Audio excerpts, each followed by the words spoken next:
Now, from there, let's go to Hosea chapter 7, verse 8. Because you know what happened? A lot of you, not a lot of you, you may come across some Israelites that go, well, why? How come they don't have the dark skin like us? How come these Indians, a lot of them look like white people, a lot of them, they're brown or fairer complexion, they got straight hair, they bug out on that. The prophecy tells you what happened when they got conquered by the Spaniards. Hosea 7, verse 8, please. Ephraim, he had mixed himself among the people. What would Ephraim do? Ephraim, he had mixed himself among the people. The prophecy says, and when it says Ephraim, it's talking about the 10 tribes. Ephraim, he had mixed himself amongst the people. What people? When the white man came as Spain, France, and Portugal, they mixed themselves amongst their slaves. He had mixed himself among the people. Ephraim is a cake, not turned. What does that mean? Ephraim is like a cake, not turned. Any of you ever cook a pancake? What happens if you don't turn the pancake over? One side is very, very dark. The other side is not turned over. Gets what? Very, very dark.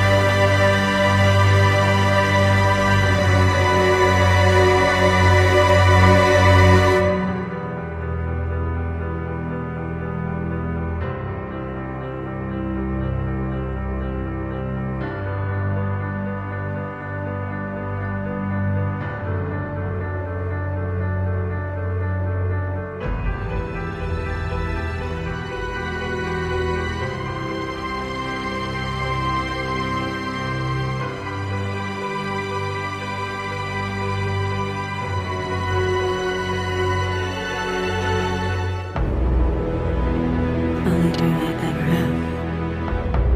The stars to the sun. Every time I shut my eyes, it's always the same.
They Asiatic. Yes. They Asians. Shut up.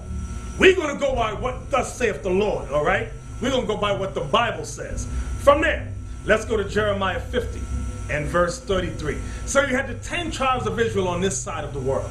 But Judah, Benjamin, and Levi, the bulk of them was on the other side. How was God going to initiate them coming on this side? Watch the prophecy, Jeremiah 50, verse 33.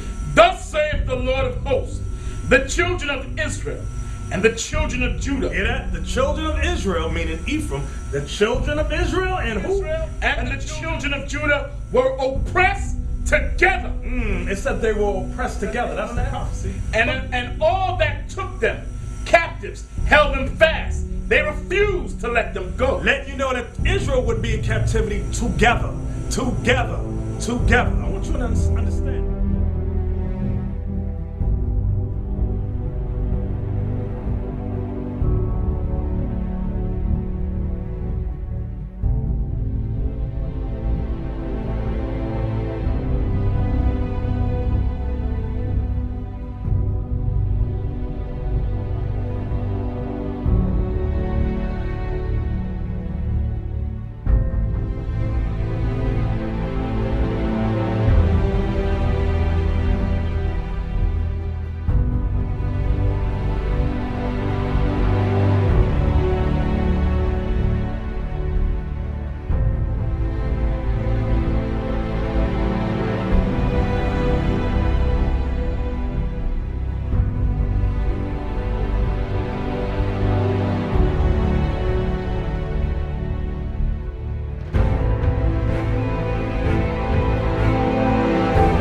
Africa, and I was taken away 450 years under colonial yoke in slavery. The greatest crime done to humanity was the slave trade, the greatest crime done to man. This is how we portray Christ. As a Rasta man, dreadlock. Christ is a black man not living anywhere in the sky. Between 1500 and 1870, about 11 million men and women were carried across the Atlantic Ocean in ships like this. These unwilling passengers were forcibly transported from Africa to the West Indies, Brazil, or other regions in the Americas, including the British colonies that became the United States. These people were enslaved Africans, and their lives on the slave ships were filled with pain, suffering, and death. The movement of these people is called the Atlantic slave trade. It was the largest migration of people in world history before the 20th century. In the 1500s, Europeans saw enslaved Africans as a source of inexpensive labor for their American colonies.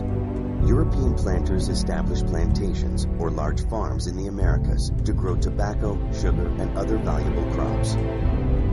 As the plantations grew, more slaves were needed to work on them. At first, Europeans enslaved Native Americans, but Native Americans died in large numbers, felled by a combination of factors, including European diseases to which they had no natural immunities. Soon, Europeans turned to Africa as a source of slaves.